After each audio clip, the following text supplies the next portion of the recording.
ലോകത്തിന്റെ തലസ്ഥാനം New York city. മാറ്റത്തിന്റെ കാഹളവുമായി അധികാരത്തിലേറിയ സോഷ്യലിസ്റ്റ് മേയർ സോഹ്രാൻ മന്ദാനി. എന്നാൽ അധികാരത്തിന്റെ ഇടനാഴികളിൽ ഇപ്പോൾ ഒരു പഴയ പ്രേതം ഉണർന്നിരിക്കുന്നു. ഇന്റർനെറ്റ് ലോകത്തെ പിടിച്ചുലയ്ക്കുന്ന ചില ചിത്രങ്ങൾ. മേയർ സോഹ്രാൻ മന്ദാനിയുടെ ബാല്യകാലം, ഒപ്പം അമ്മ മീര നായർ, തൊട്ടടുത്ത് ലോകം വെറുക്കുന്ന കുപ്രസിദ്ധ കുറ്റവാളി ജെഫ്രി എപ്സ്റ്റീൻ.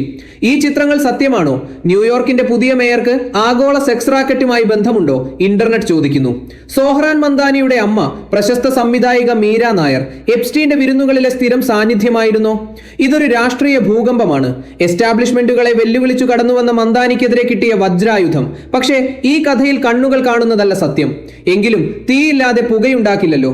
എപ്സ്റ്റീൻ ഫയലുകളിൽ ഒരിടത്ത് മീര നായരുടെ പേരുണ്ട്. അത് വ്യാജമല്ല. 2009 എപ്സ്റ്റീന്റെ കൂട്ടാളി ഗിസ്ലൈൻ മാക്സ്വെൽ നടത്തിയ ഒരു സിനിമാ പാർട്ടിയിൽ മീര നായർ പങ്കെടുത്തിരുന്നു. ബിൽ ക്ലിന്റണും ജെഫ് ബെസോസും പങ്കെടുത്ത അതേ പാർട്ടി. പക്ഷേ ഇവിടെയാണ് സത്യം വളച്ചൊടിക്കപ്പെടുന്നത്. മീര നായരുടെ മുൻ ഭർത്താവ് ഒരു എപ്സ്റ്റീൻ ആയിരുന്നു എന്നത് വാസ്തവമാണ്. പക്ഷേ അത് ലോകം വെറുക്കുന്ന ജെഫ്രി എപ്സ്റ്റീൻ അല്ല. അത് പ്രശസ്ത അമേരിക്കൻ ഫോട്ടോഗ്രാഫറായ മിച്ച് എപ്സ്റ്റീൻ ആണ്. കേവലം പേരിന്റെ സാമ്യം വെച്ച് ഒരു രാഷ്ട്രീയ നേതാവിനെ ആഗോള കുറ്റവാളിയുമായി ബന്ധിപ്പിക്കാൻ ശ്രമിക്കുന്നത് എത്രത്തോളം അപകടകരമാണ്. സത്യം ഇതാണ്. ഇപ്പോൾ പ്രചരിക്കുന്ന ആ പഴയ ചിത്രങ്ങൾ അവ നിർമ്മിത ബുദ്ധി അഥവാ AI ഉപയോഗിച്ച് നിർമ്മിച്ച വ്യാജ സൃഷ്ടികളാണ് എന്നാണ് തെളിവുകൾ സൂചിപ്പിക്കുന്നത്.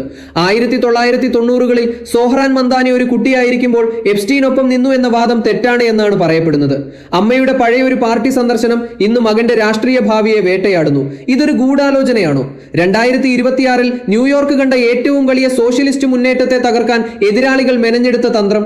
ഒരു വശത്ത് AI നിർമ്മിച്ച നുണകൾ, മറുവശത്ത് എലൈറ്റുകൾക്കെതിരെ പോരാടുന്ന മന്ദാനി. ഈ വിവാദം അദ്ദേഹത്തെ വീഴ്ത്തുമോ? അതോ സത്യം തിരിച്ചറിയുന്ന ജനത അദ്ദേഹത്തിനൊപ്പം നിൽക്കുമോ? കാലം തെളിയിക്കും. പക്ഷേ ഒന്നുറപ്പാണ്, ഡിജിറ്റൽ യുഗത്തിൽ കൺമുന്നിൽ കാണുന്നതൊന്നും പൂർണ്ണമായും വിശ്വസിക്കരുത്, പ്രത്യേകിച്ച് രാഷ്ട്രീയത്തിൽ.